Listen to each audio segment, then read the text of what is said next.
Act ప్రకారం ఈ రోజుటికి కూడా జనవరి 2026 ఈ సంవత్సరం ఈ నెలకు ఈ రోజుటికి కూడా ఆంధ్ర రాష్ట్రంలోనే 91,44,000 మంది కూలీలు యాక్టివ్గా రిజిస్టర్ అయి ఉన్నారు ఉపాధి హామీ పథకం కింద అన్నది వాస్తవం.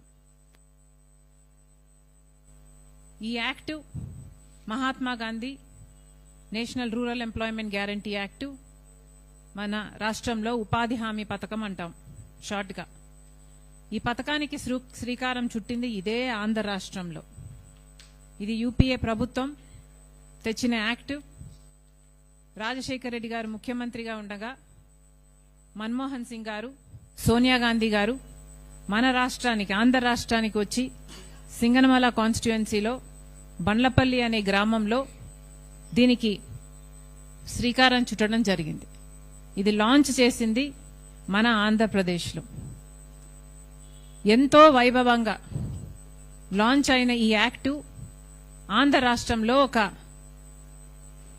ఫేజ్ 1లో ఒక పైలట్ ప్రాజెక్టుగా తీసుకొని మొదలుపెట్టిన యాక్ట్. అప్పటి ముఖ్యమంత్రి రాజశేఖర రెడ్డి గారు ఈ పథకం మీద ప్రత్యేకమైన శ్రద్ధ పెట్టారు. ఆ విషయాలన్నీ ఇటీవల కొప్పులరాజు గారు కూడా అప్పటి ఆ డిపార్ట్మెంట్కు ఉన్న ప్రిన్సిపల్ సెక్రటరీగా పనిచేసిన వారైనా ఎంతో వివరించి చెప్పడం జరిగింది. రాజశేఖర రెడ్డి గారు ముఖ్యమంత్రిగా ఉన్న రోజుల్లో ఉపాధి హామీ పథకం ఎంత వైభవంగా జరిగింది అంటే ఈ పథకం ఒక రోల్ మోడల్ అయింది. మిగతా ఫేజ్ 2లో మిగతా రాష్ట్రాలన్నీ కూడా లాంచ్ చేయటానికి విధి విధానాలు తయారు చేయటంలో ఆంధ్ర రాష్ట్రం రాజశేఖర రెడ్డి గారు గొప్ప పాత్ర వహించడం జరిగింది. రాజశేఖర రెడ్డి గారు ముఖ్యమంత్రిగా ఉపాధి హామీ పథకం ఈ ఆంధ్ర రాష్ట్రంలో ప్రవేశపెట్టినప్పుడు ఎంత అద్భుతంగా ఈ పథకాన్ని అమలు చేశారు అంటే పథకం మొదలైన కొన్ని నెలలకే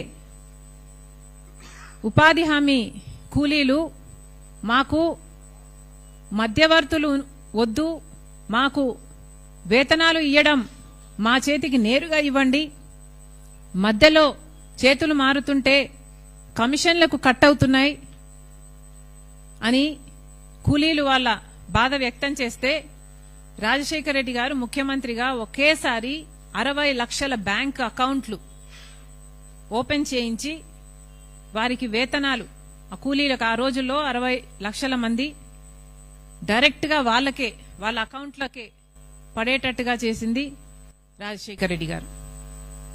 అలాగే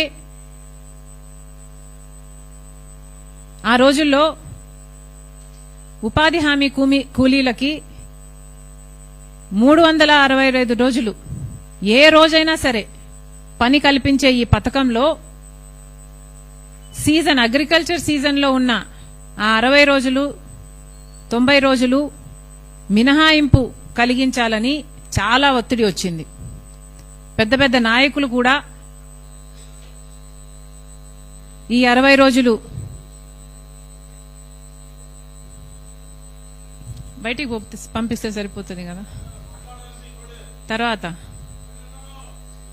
తలిపేసేయండి అమ్మా. ఆ రోజుల్లో ఈ అగ్రికల్చర్ సీజన్లో మినహాయింపు ఉండాలి అని పెద్ద పెద్ద నాయకులు కూడా చెప్పడం జరిగింది.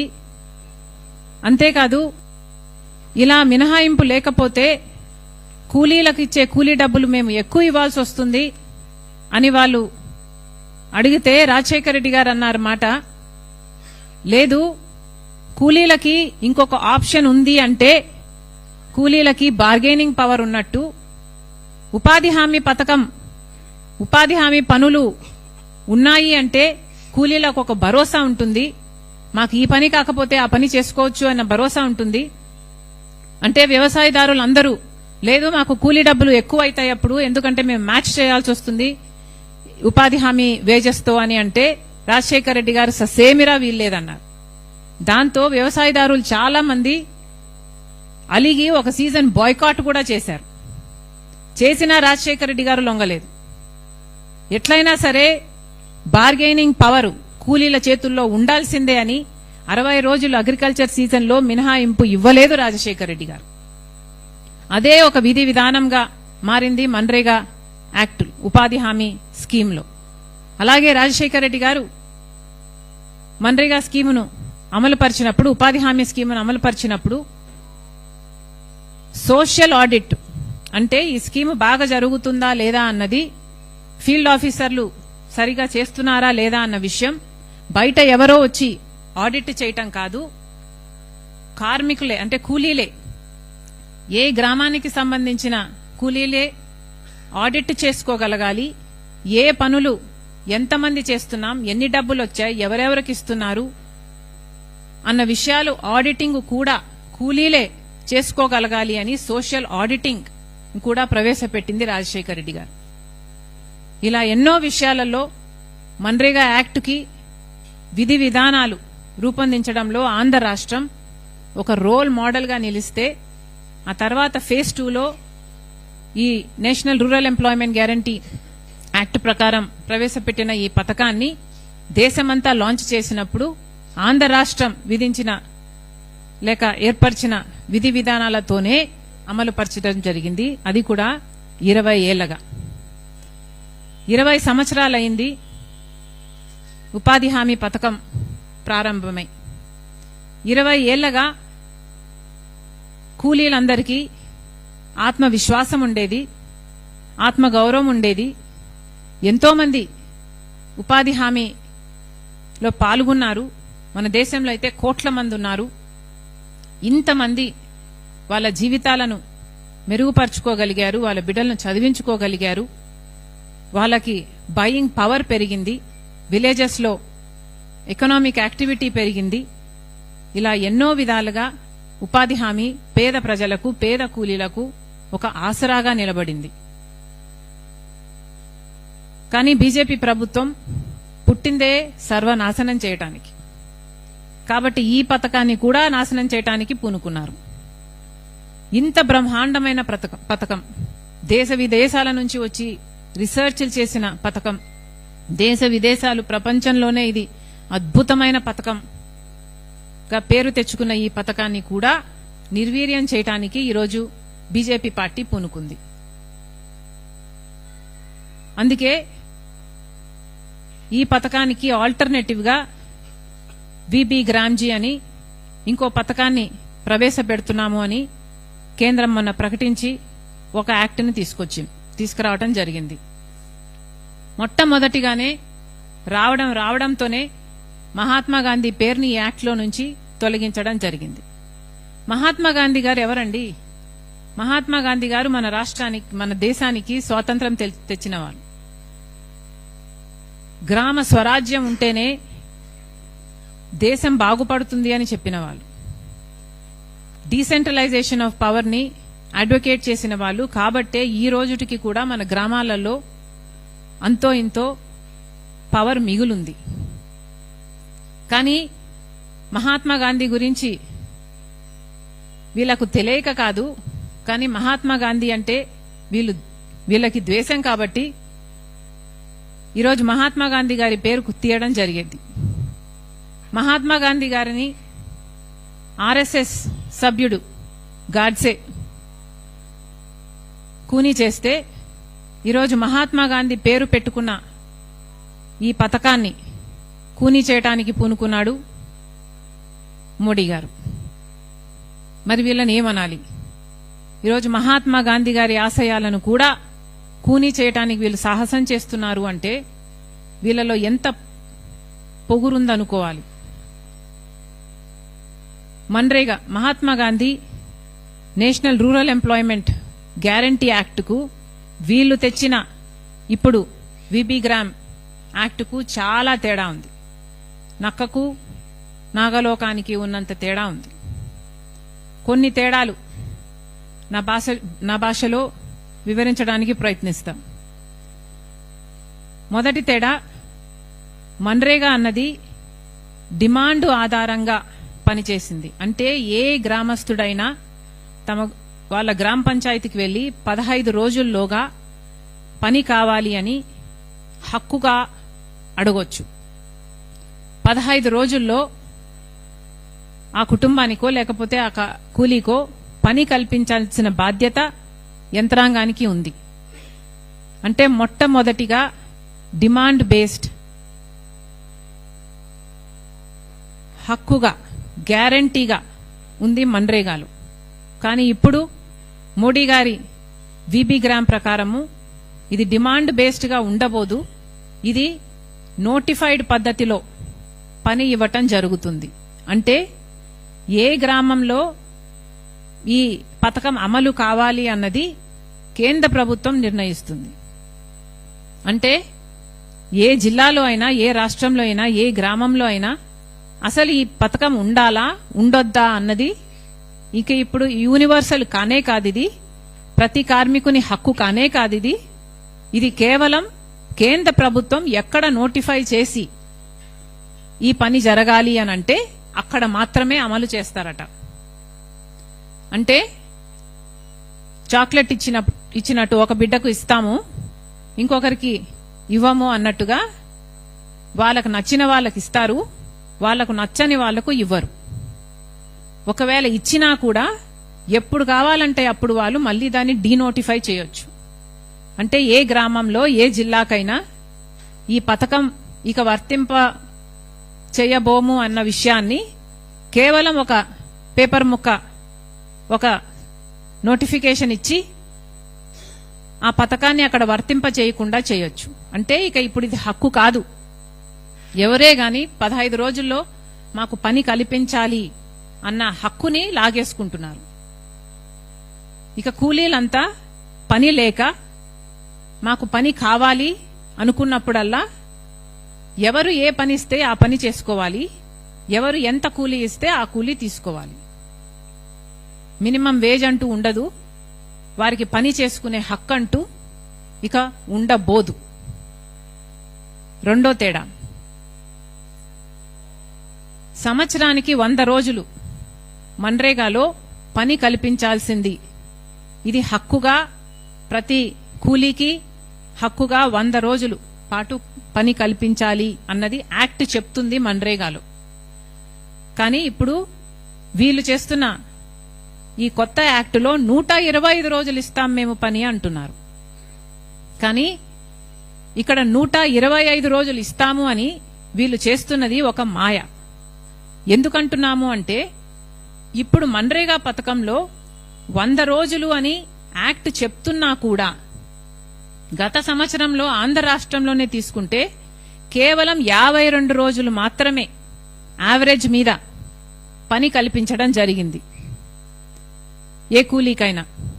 అంటే చంద్రబాబు గారి ప్రభుత్వంలో కేవలం 100 రోజులు ఎక్కడా ఇవ్వలేదు, యావరేజ్ మీద కేవలం 52 రోజులు మాత్రమే పని కల్పించడం జరిగింది. ఇక వీళ్ళు చెప్తారు 125 రోజులు ఇస్తారట. వీళ్ళు 100 రోజులు కూడా కల్పించని వాళ్ళు, 100 రోజులు కూడా పని కల్పించని వాళ్ళు 125 రోజులు కల్పిస్తాము అని చెప్తే నమ్మటానికి ప్రజలేమన్నా వెరివాళ్ళలా కనిపిస్తున్నారా? ఈ 125 రోజులు పని కల్పిస్తామన్నది ఒక మాయ, ఒక మిథ్య. ఇది పూర్తిగా అవాస్తవం, అబద్ధం, వీళ్ళు చేస్తున్న మోసం. అంతేకాదు మన్రేగాలో 360 రోజుల్లో ఏ ఒక్క రోజైనా పని అడగొచ్చు, అది హక్కుగా అడగొచ్చు. ఏ కూలీ అయినా తన గ్రామ పంచాయతీ దగ్గరికి వెళ్లి హక్కుగా అడగొచ్చు.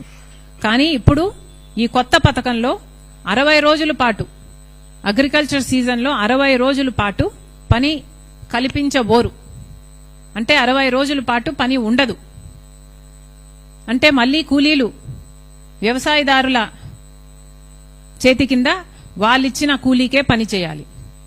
వాళ్ళు పని ఇస్తే తీసుకోవాలి, వాళ్ళు ఎంత ఇస్తే అంత కూలీ తీసుకోవాలి. వాళ్ళకి ఇంకొక ఆప్షన్ ఉండదు, వాళ్లకు బార్గెనింగ్ పవర్ ఉండబోదు.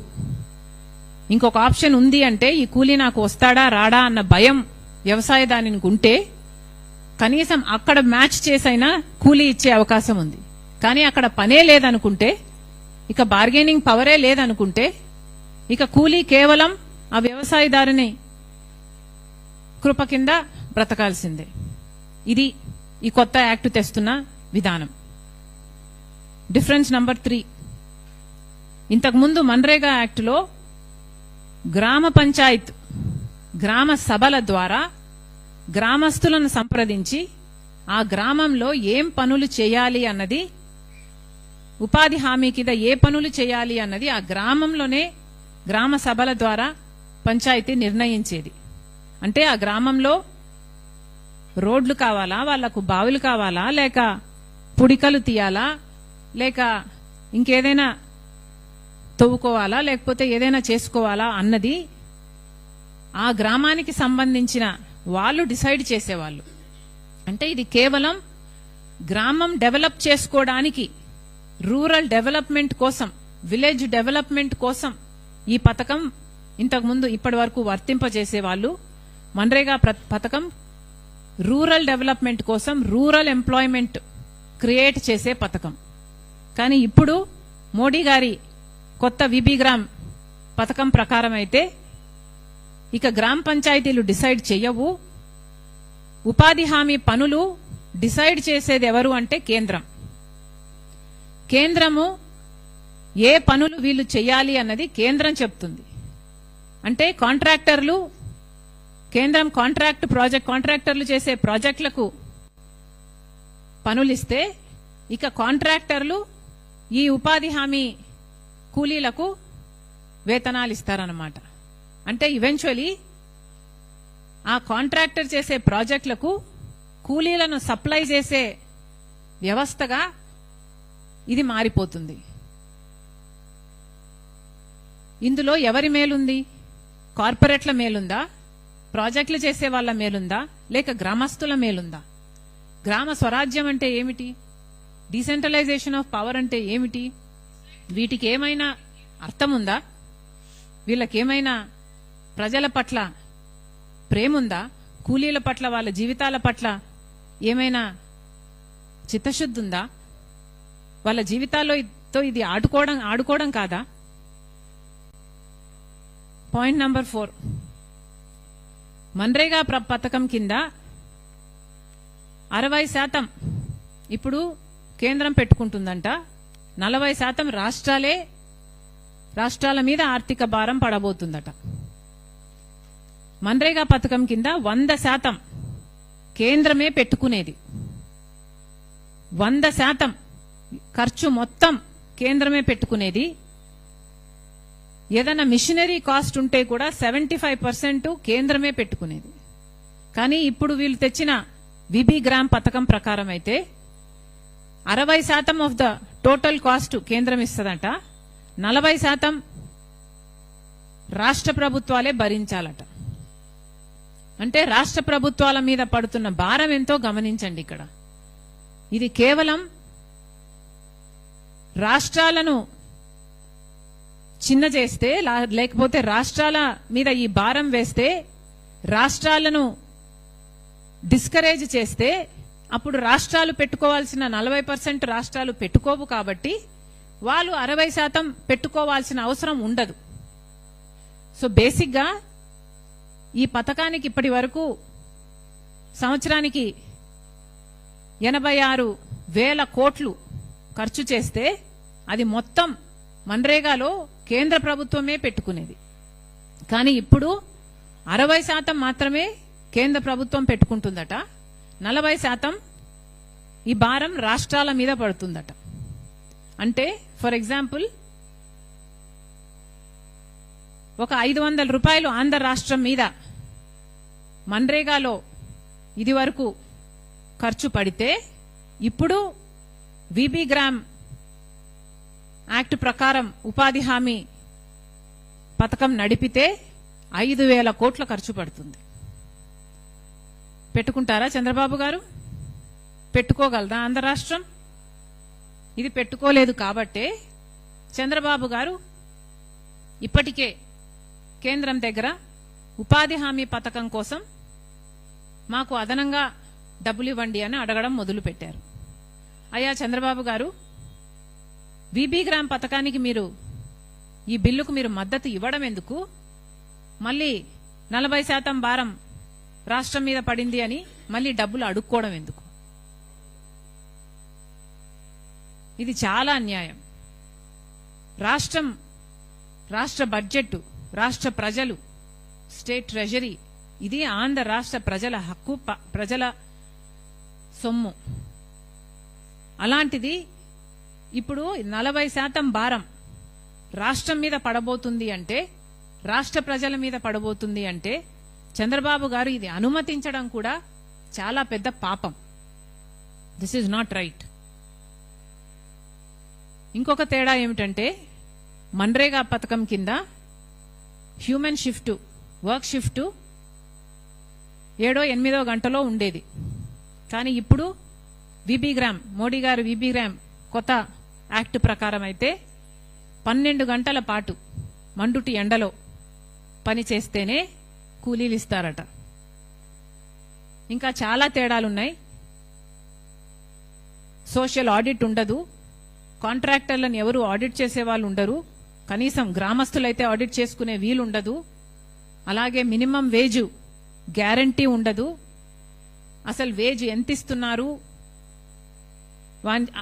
కార్మికుని చేతికి, కూలీ చేతికి ఎంత పోతుంది అన్న లెక్క ఉండదు.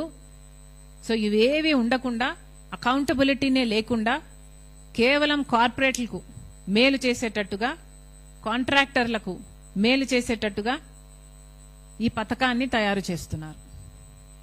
ఇది అన్యాయం కాదా? విబి గ్రామ్ వల్ల, ఈ కొత్త చట్ట ప్రకారం చాలా నష్టాలు జరుగుతాయి. ముఖ్యంగా అన్ఎంప్లాయ్మెంట్ పెరుగుతుంది. రూరల్ ప్లేసెస్లో, అంటే గ్రామాలలో ఇక ఉపాధి హామీ పనులు తగ్గిపోవడం వల్ల, ఎందుకంటే రాష్ట్రం 40% పెట్టుకోవాలి కాబట్టి రాష్ట్రం అంతా ఎంకరేజ్ చెయ్యదు. ఈవెన్చువలీ గ్రామ పనులు కూడా జరగవు కాబట్టి కాంట్రాక్టర్ల కింద వీళ్ళు పని చేయాల్సి వస్తుంది నోటిఫైడ్ పద్ధతిలో విబి గ్రామ్ ప్రకారం. కాబట్టి ఈవెన్చువలీ ఉపాధి హామీ అన్నది తగ్గడం కాదు, చచ్చేపోతుంది. దాంతో అన్ఎంప్లాయ్మెంట్ పెరుగుతుంది. అన్ఎంప్లాయ్మెంట్ పెరిగితే పని లేక వలసలు వెళ్లాల్సిన అవసరం ఉంటుంది. అంటే distress migration, rural distress migration ని చూడాల్సి వస్తుంది. ఇప్పటికే మన బిడ్డలకు ఉద్యోగాలు లేక కుటుంబాలు అల్లాడిపోతున్నాయి. ఇక గ్రామాలలో కూడా పని దొరకడం కష్టమైపోతుంది. అంటే కనీసం తిండికి కూడా నోచుకోని స్థితికి గ్రామస్తులు వస్తారు, కూలీలు వస్తారు. ఇది దీని పరిణామం అవుతుంది. నాయకులు ఆలోచించుకోవాల్సిన అవసరం ఉంది. లేబర్ ఎక్స్‌ప్లాయిటేషన్ కూడా జరుగుతుంది. ఇప్పటి వరకు లాగా సోషల్ ఆడిట్ ఉండదు. ఇంత కూలీ ఇవ్వాలి కదా అని కూలీ అడగడానికి ఉండదు. ఆ లేబరు, ఆ కాంట్రాక్టరు ఎంత ఇస్తే అంత కూలీ తీసుకోవాల్సిన పరిస్థితి వస్తుంది. 60 రోజులు పనే ఉండదంట. ఇవన్నీ వీటి దృష్ట్యా లేబర్ని ఎక్స్‌ప్లాయిటేషన్ చేయడం జరుగుతుంది. బానిస వ్యవస్థ తయారయ్యేటట్టు చేస్తున్నారు వీళ్ళు. ఇది ఎక్కడి న్యాయమని అడుగుతున్నాం. అందుకే కాంగ్రెస్ పార్టీ ఈ విధానాన్ని వ్యతిరేకిస్తుంది. కాంగ్రెస్ పార్టీ మళ్లీ హెచ్చరిస్తుంది మోడీ గారిని, చంద్రబాబు గారిని, ఈ బిల్లుకు మద్దతిచ్చిన చంద్రబాబు గారిని కూడా కాంగ్రెస్ పార్టీ హెచ్చరిస్తుంది. ఇది చాలా ప్రమాదకరమైన బిల్లు. విబి గ్రామ్ అన్నది చాలా ప్రమాదకరమైన బిల్లు. పేదవాడికి ఆసరాగా నిలబడిన MNREGA, Mahatma Gandhi national rural employment guarantee act ని మీరు ఖూనీ చేసి, ఏదైతే మోడీ గారికి బానిసల్లాగా మారి ఈ కొత్త బిల్లుకి మీరు మద్దతిచ్చారో, ఇది మన రూరల్ వ్యవస్థని, గ్రామ వ్యవస్థని ఖూనీ చేస్తుంది. ఎందుకంటే ఇప్పటి నుంచి గ్రామాలలో ఏ పవరు ఉండదు, వాళ్ళకు అధికారం ఉండదు, వాళ్లకు ప్రాధాన్యత ఉండదు. ఆ గ్రామాలలో ఏదైనా ఒక పని చేసుకోవాలంటే, ఒక బావి, ఒక రోడ్డు వేసుకోవాలంటే వాళ్లకు ఇప్పుడు మార్గమే ఉండదు. మీరు గ్రామాలను ఖూనీ చేస్తున్నారు, గ్రామస్తులను, కూలీలను ఖూనీ చేస్తున్నారు. ఇది భావ్యం కాదు. మళ్లీ ఆలోచించుకోవాలి. కాంగ్రెస్ పార్టీ ఈ కొత్త బిల్లుని పూర్తిగా వ్యతిరేకిస్తుంది. చంద్రబాబు గారు మద్దతివ్వడానికి కూడా పూర్తిగా ఖండిస్తుంది. కాంగ్రెస్ పార్టీ డిమాండ్ చేస్తుంది మన్రేగా స్కీమ్ని, మన్రేగాని యాక్ట్ని, Mahatma Gandhi national rural employment guarantee యాక్ట్ని మళ్లీ తిరిగి తీసుకురావాల్సిన అవసరం ఉంది. యాక్టులో ఏదైనా లోపాలుంటే దాన్ని సరిచేసుకోవచ్చు, కానీ పూర్తిగా యాక్టును మార్చి విబిగ్రామ్ చేయడాన్ని కాంగ్రెస్ పార్టీ ఖండిస్తుంది, దీన్ని వ్యతిరేకిస్తుంది, దీన్ని మార్చుకోవాలని డిమాండ్ చేస్తుంది. మళ్ళీ Congress party guaranteed work, guaranteed wage, guaranteed అకౌంటబిలిటీని డిమాండ్ చేస్తుంది. నేషనల్ మినిమం వేజ్ గా 400 రూపాయలు ప్రతిరోజు కూలీకి ఇచ్చేటట్టుగా యాక్టులో చేర్చాలని కూడా మన్రేగా యాక్ట్ని మళ్ళీ తీసుకురావాలి. ఈ కొత్త యాక్ట్ని రివోక్ చేయాలని కాంగ్రెస్ పార్టీ డిమాండ్ చేస్తుంది. మన్రేగాని పక్కన పెట్టినందుకు గాను, మన్రేగాని తొలగిస్తున్నందుకు గాను కాంగ్రెస్ పార్టీ ఇప్పటికే రాహుల్ గాంధీ గారి నాయకత్వంలో పెద్ద ఎత్తున ఉద్యమం మొదలుపెట్టింది. ఆ ఉద్యమంని కొనసాగిస్తూ ఆంధ్ర రాష్ట్రంలో కూడా మేము ఒక యాత్రని తలంచాం. ఫిబ్రవరి 2వ తేదీకి 20 ఏళ్ళు అవుతుంది మన్రేగాని ప్రవేశపెట్టి. ఫిబ్రవరి 2వ తేదీన 20 ఏళ్ళు అవుతుంది. ఫిబ్రవరి 2, 2006లో రాజశేఖర్ రెడ్డి గారు, సోనియా గాంధీ గారి నాయకత్వంలో, మన్మోహన్ సింగ్ గారి సమక్షంలో ఇది లాంచ్ చేయడం జరిగింది. ఈ 2వ తేదీకి 20 ఏళ్ళు అవుతుంది. ఏ బండ్లపల్లిలో అయితే వాళ్ళు లాంచ్ చేశారో అదే బండ్లపల్లి నుంచి మేము ఒక యాత్ర మొదలు పెట్టాలని తలంచాం. ఇది ప్రతి జిల్లా ద్వారా ఎన్నో గ్రామ పంచాయతీలను టచ్ చేసుకుంటూ పూర్తి రాష్ట్రమంతా పర్యటన చేసేటట్టుగా ఈ యాత్ర ఉంటుంది. దాన్ని నేనే 2వ తేదీ నుంచి చేయబోతున్నాను. మరొకసారి కేంద్ర ప్రభుత్వానికి, రాష్ట్ర ప్రభుత్వానికి హెచ్చరిస్తున్నాం, డిమాండ్ చేస్తున్నాం, మన్రేగాను తిరిగి తీసుకురండి, లేకపోతే ఇది మీకు శాపం అవుతుంది.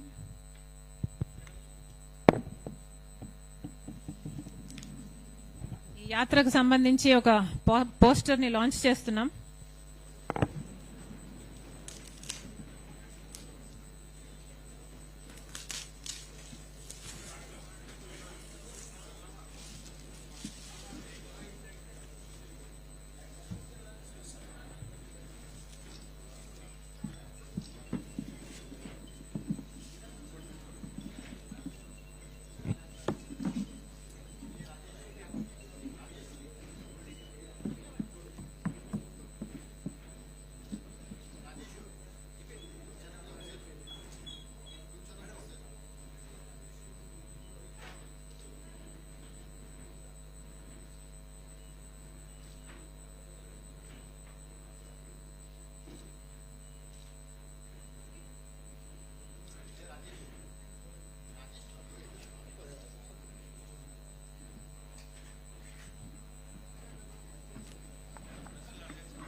జగన్మోహన్ రెడ్డి గారు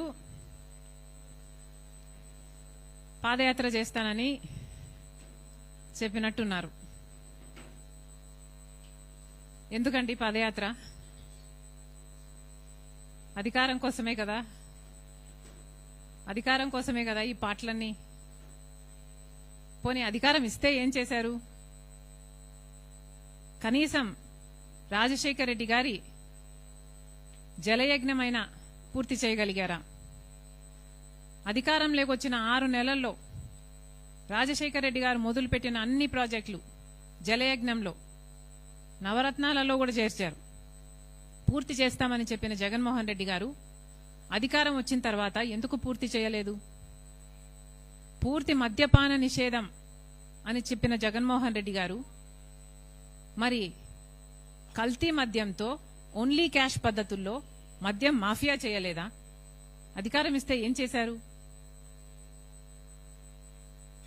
ఋషికొండ వేల సంవత్సరాల తరబడి నిలబడ్డ కొండ జగన్మోహన్ రెడ్డి గారి అధికారంలోకి రాగానే ఏమైంది? బోడిగుండయింది. ఏమొచ్చింది? అధికారం ఇస్తే ఏం చేశారు జగన్మోహన్ రెడ్డి గారు? కనీసం అధికారం ఇస్తే ప్రజల్లో ఎప్పుడైనా తిరిగారా? ప్రజలకు ఎప్పుడైనా కనిపించారా? కనీసం వాళ్ళ పార్టీ నాయకులు, ఎమ్మెల్యేలు, ఎంపీలకైనా అందుబాటులో ఉన్నారా? ఆఖరిన సిద్ధం సభలు పెట్టి కొన్ని నెలలు తిరిగారు తప్పితే అసలు జనాలలో ఎప్పుడైనా తిరిగారా జగన్మోహన్ రెడ్డి గారు? ఇప్పుడు పాదయాత్ర చేస్తారా? ఎవరిని మోసం చేద్దామని? ఎన్నిసార్లు మోసం చేద్దామని? ఎబ్రహాం లింకన్ గారు ఒక మాట అన్నారు, to know the true nature of man give him power. ఇది నేను అనలేదు, ఎబ్రహాం లింకన్ గారు అన్నారు. To know the true nature of a man give him power. అంటే ఒక మనిషి నిజమైన నైజం తెలియాలంటే ఆయనకు అధికారం ఇచ్చి చూడండి అని అన్నాడు. మనం చూసాం, పవరు సూట్ అవ్వలేదు జగన్మోహన్ రెడ్డి గారికి. Power did not suit him. Jaganmohan Reddy గారి నేచర్ మారాలి, జగన్మోహన్ రెడ్డి గారి నైజం మారాలి. జగన్మోహన్ రెడ్డి గారులో మార్పు వస్తే, జగన్మోహన్ రెడ్డి గారిలో స్వార్థం తగ్గి మంచితనం పెరిగితే మేబీ దేవుడు ఇస్తాడేమో. కానీ అంతవరకు దేవుడు ఆశీర్వదించడు, ప్రజలు ఆశీర్వదించరు. ఇక మేం చేస్తున్న యాత్ర ఎప్పుడో ఎలక్షన్లకు ముందు జగన్మోహన్ రెడ్డి గారు సంవత్సరంన్నర ముందు అనౌన్స్ చేసినట్టు ఇందాకెవరో చెప్పారు, ఎప్పుడు 27 జులైలో పాదయాత్ర చేస్తాడా? దానికి ఇప్పుడు ఎందుకంటే అనౌన్స్మెంటు? మేము ఇప్పుడు అనౌన్స్ చేస్తున్నాం, ఇప్పుడు యాత్ర చేస్తున్నాం. ఎందుకు చేస్తున్నాం? మన్రేగాను బీజేపీ చంపేస్తుంది కాబట్టి చేస్తున్నాం. మరి జగన్మోహన్ రెడ్డి గారు దీని మీద ఎందుకు యాత్ర చేయటం లేదు? జగన్మోహన్ రెడ్డి గారు కూలీల కోసం, ఉపాధి హామీ కోసం ఎందుకు కొట్లాడటం లేదు? ఎవరికి ఉంది చిత్తశుద్ధి? మేము చేస్తున్న యాత్ర ఎవరి కోసం? మేము చేస్తున్న యాత్ర ప్రజల కోసం, గ్రామాల కోసం, గ్రామ స్వరాజ్యం కోసం, గ్రామాలలో మళ్ళీ ఉపాధి హామీ బ్రహ్మాండంగా నడవడం కోసం. ప్రజలే గమనించాలి.